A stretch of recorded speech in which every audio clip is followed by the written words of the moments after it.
I feel like a school teacher in this jumper. I've got my Harry Potter wand because it's going to be a magical video.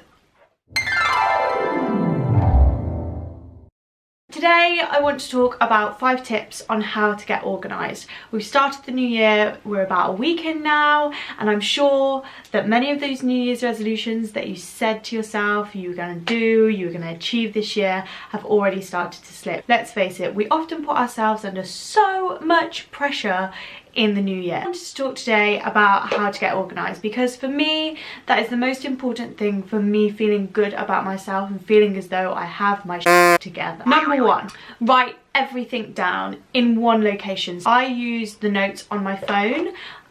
If that's a diary, write it in a diary, but write every single thought that you have throughout the day, every single kind of memory cue, thinking, oh, I must do that. Write it down, just get it down, because the act of writing something down solidifies it more in our mind. Then you're more likely to remember it if it's something that you do need to remember, or you can evaluate what you're thinking about it at a later date and have a kind of clearer view. Number 2, schedule unwanted important tasks into your diary. What I mean by that is the tasks that are really important and you just keep procrastinating away from them.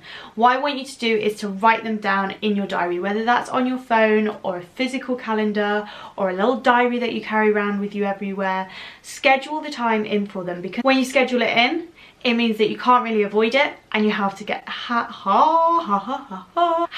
the task done. This means that you're going to feel better about yourself for achieving that task and getting it out the way, and it's going to feed into the positive mental attitude. Number 3, give everything a home. So whether that's your handbag or your hairbrush, car keys, or your notes from a lecture that you've just attended, because once you automate that kind of, okay, that lives there, that lives there, that lives there, then you save so much time. Number 4, tidy as you go along, because a tidy workplace is a tidy mind.